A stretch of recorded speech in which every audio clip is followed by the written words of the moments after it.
नमस्कार, राष्ट्रबोध से मैं पवन केसवानी। 2021 में जब सौरभ चंद्राकर और रवि उप्पल ने महादेव सट्टा के प्रमोटर की हैसियत से मुझे मानहानि का 1 करोड़ का नोटिस दिया था, तब मुझे लग रहा था कि दुबई में बैठकर ये किस तरह से यहाँ अपने वकीलों को निर्देशित करते हैं, अपने मसल पावर और गुंडों को भी तैयार रखते हैं। यहाँ तक पुलिस भी इनकी ड्यूटी बजाती है।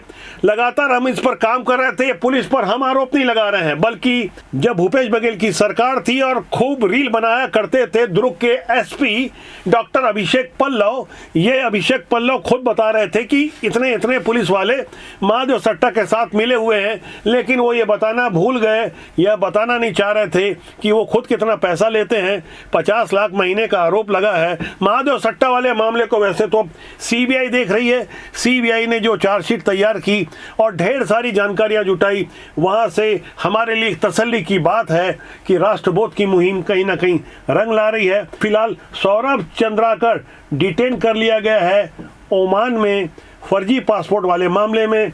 वैसे अक्टूबर 2024 में भी ये डिटेन किया गया था यूएई में, लेकिन हाउस अरेस्ट होने के कुछ समय बाद ये फिर बाहर आ गया और सिस्टम को खूब चिढ़ाने लगा। ये सिस्टम की पोल खुल गई ऐसा बताया जा रहा था, लेकिन ईडी भी लगातार लगी रही।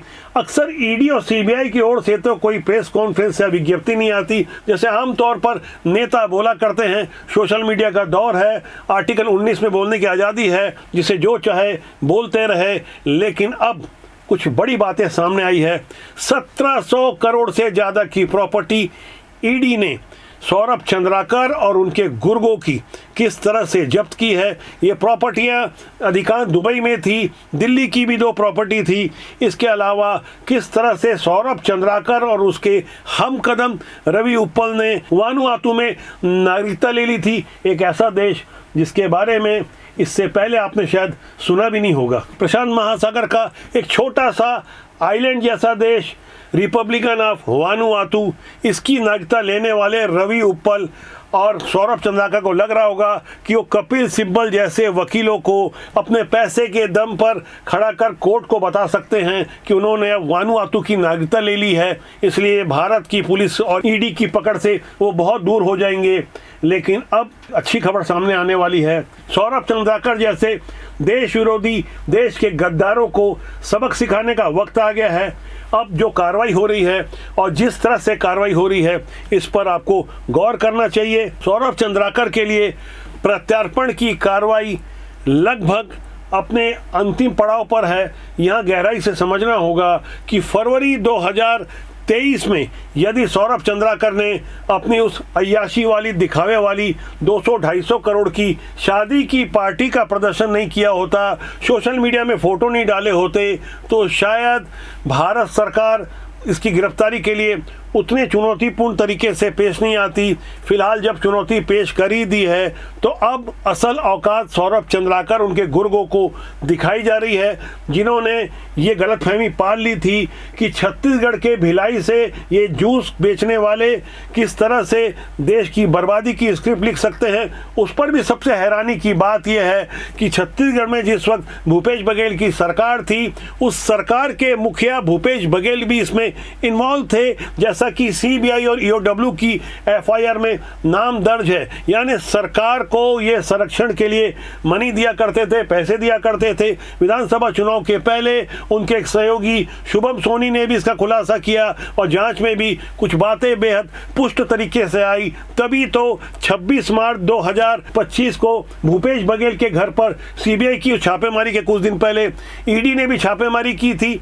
तब महज 34 लाख रुपए नगद मिले थे। मैं महज इसलिए बोल रहा हूं क्योंकि ये महज वाली बात खुद भूपेश बघेल कह रहे थे कि ये तो बहुत मामूली रकम है। तो उन साहब के लिए हो सकता है ये 34-35 लाख बहुत मामूली होगी, लेकिन आप सोचिए कितने घरों को बर्बाद किया इस महादेव सट्टा ने, और उस महादेव सट्टा को जिन्होंने संरक्षण दिया, क्या वो बराबर के दोषी नहीं है?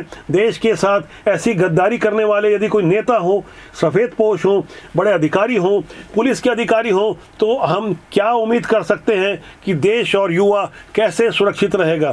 फिलहाल जो बातें सामने आ रही है वह गहराई से समझना होगा। इसी सौरभ चंद्राकर ने अपने पैसों के दम पर अपनी अय्याशी वाली पार्टी पे अरबों रुपए खर्च किए थे और उनके पैसों के दम नाम पर ही हमारे वो स्टार जिन्हें हमने खूब प्यार देकर स्टार बनाया, वो नाच रहे थे सिर्फ पैसों के लिए। पैसों के लिए नाचने वाले इन स्टार्स के नाम वो हैं जिसमें कई बॉलीवुड एक्टर, सिंगर, एक्ट्रेस जिन्होंने परफॉर्मेंस दिया। सन्नी लियोनी का एक बड़ा नाम सामने आया, नेहा कक्कड़ बहुत अच्छी मशहूर गायिका हैं, एली एवराम, आतिफ असलम, राहत फ़तेह अली खान, अली असगर, विशाल दलदानी, टाइगर श्रॉफ, भाग्यश्री, पुलकित सम्राट, कृति खरबंदा, नुसरत भरूचा, कृष्णा अभिषेक जैसे दर्जनों बॉलीवुड और टीवी के वो कलाकार थे जिन्हें हमने स्टार बनाया। लेकिन इन्हें सौरभ चंद्राकर का पैसा चाहिए था, उस आदमी से जो देश की गद्दारी में लगा हुआ है। फिलहाल वो पकड़ा तो गया है, लेकिन कब आएगा ये नहीं मालूम, क्योंकि इससे पहले भी जब पकड़ा गया था तो मशहूर कथावाचक प्रदीप मिश्रा ने उन्हें जजमान कहते हुए, संबोधित करते हुए, टीवी में दिखाते हुए ये बता दिया था कि वो आज़ाद है और मशहूर कथावाचक प्रदीप मिश्रा जैसे लोगों को वो पैसे देकर अपने यहाँ बुला सकता है, आयोजन करवा सकता है और खुद को जजमान कर संबोधित भी करवा सकता है। सही श्रेय यजमान परिवार को जाता है जिन्होंने इस कथा का आयोजन किया। सौरभ जी बहुत बहुत साधुवाद है।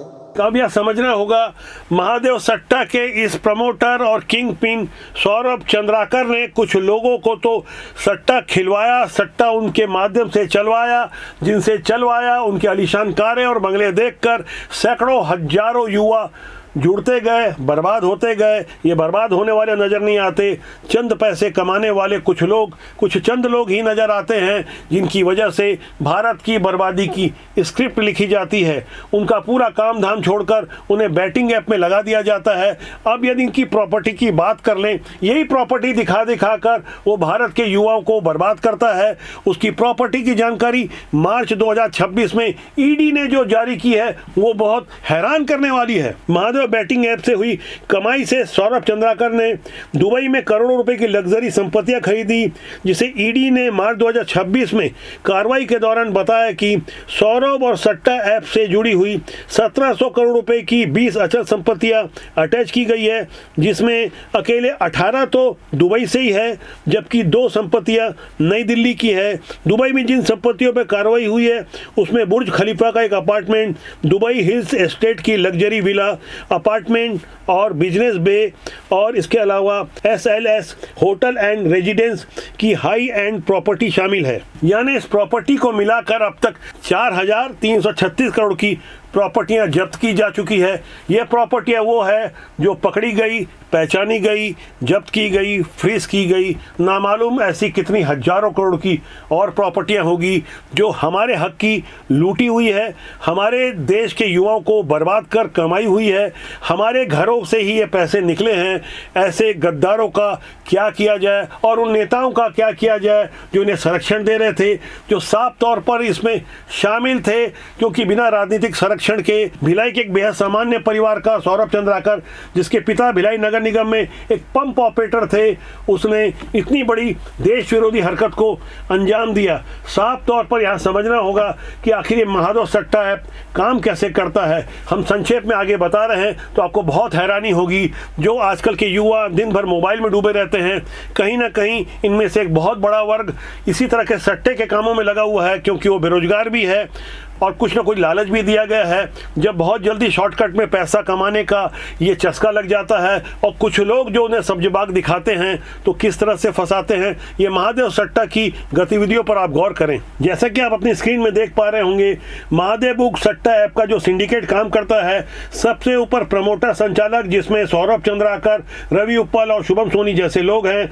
उसके बाद head office, account group, technical team, customer care और प्रमोटर्स जो रहते हैं वो दूसरी श्रेणी में आते हैं। इसके नीचे होते हैं पैनल ऑपरेटर और उसके बाद आखिरी में वो कस्टमर होते हैं। कस्टमर यानी देश का वो युवा जिन्हें अपने जाल में फंसाया गया हो, इन्हें वो कस्टमर का नाम देते हैं। महादेव सट्टा ऐप का मैकेनिज्म इस तरह से तैयार किया गया है कि पैसा लगाने वाला शुरू में लालच के मारे थोड़े और पैसे लगाता है, क्योंकि शुरुआत में जो कमाई होती है, और मामला आगे चलकर 70-30 में अटक जाता है। यानी 70% रकम इन देश के गद्दार महादेव सट्टा जैसे ऑनलाइन गेम ऐप के पास पहुंच जाते हैं, उनके प्रमोटर के पास पहुंच जाते हैं और आखिरी में जो कुछ भी बचता नहीं है तो युवा कहीं ना कहीं खुद को ठगा हुआ और बर्बाद महसूस करता है। कोई थाने में भी रिपोर्ट नहीं लिखा पाता क्योंकि वो सट्टे का अवैध कारोबार चलाने वालों के चंगुल में फंस चुका था, जिनके विरुद्ध ईडी लगातार कार्रवाई करती रही। ऐसा ही एक व्यक्ति पकड़ा गया जो शेल कंपनियां चलाता था। वो अकेला विकास गर्ग नामक व्यक्ति, जिसके ठिकाने से, जिसके प्रतिष्ठान से, अलग अलग जगहों से अकेले विकास गर्ग से ही 941 करोड़ रुपए की संपत्ति अटैच की गई है। लगभग 1000 करोड़ की संपत्ति ये महादेव सट्टा की लूटी हुई रकम थी, जिसमें विकास गर्ग के ऊपर बहुत बड़ी जिम्मेदारी थी कि पैसे को इधर से उधर करे और नकली कंपनियां बनाकर, नकली पेपर दिखाकर शेयर मार्केट्स, गहने, संपत्तियां और अलग अलग तरीके से कुल मिलाकर ये लूटे हुए पैसे ऐसे इन्वेस्ट कर सके जिससे वो पकड़ा ना जा सके। लेकिन ये बदले हुए भारत की बदली हुई तस्वीर है। अब सब कुछ बर्दाश्त नहीं किया जाता। जब तक रिजल्ट नहीं आता तो जनता भी प्रश्न खड़ा करती है कि कोई कार्रवाई नहीं हो रही है, इसे बंद क्यों नहीं किया जा सकता।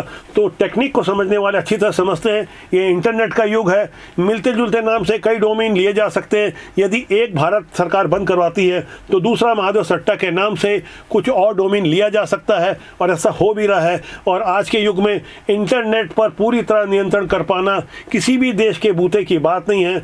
और भारत सरकार जिस तरह से प्रयास कर रही है तो हमें सरकार पर यकीन करना चाहिए, क्योंकि विश्वास ही सफलता की कुंजी है। यदि हम सरकार की आलोचना करेंगे और साफ तौर पर उंगलियां उठाएंगे, क्योंकि सरकार की ओर से भी कोई स्पष्टीकरण नहीं आता, जनता को भी रिजल्ट चाहिए, इसलिए जाहिर तौर पर लोग एक स्वाभाविक सा विरोध करते हैं। लेकिन ये विरोध सकारात्मक हो तो उसका स्वागत करना चाहिए। लेकिन जो राजनेता सफ़ेद कपड़े पहनकर ये काले कारोबार करते रहे, क्या उनका मुंह काला नहीं होना चाहिए?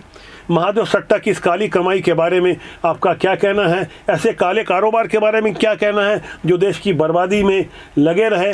लेकिन बदले में भारत की जो बदली हुई तस्वीर आ रही है, अंधेरा छटेगा, सूरज उगेगा और हम फिर से खुशहाली के साथ ऐसे ऑनलाइन सट्टा गेम ऐप चलाने वाले लोगों के विरुद्ध विजय प्राप्त करेंगे, जैसे हमने नक्सलवाद और आतंकवाद पर विजय प्राप्त की है। इस रिपोर्ट के बारे में आपका क्या ख्याल है? कमेंट कीजिएगा। नमस्कार।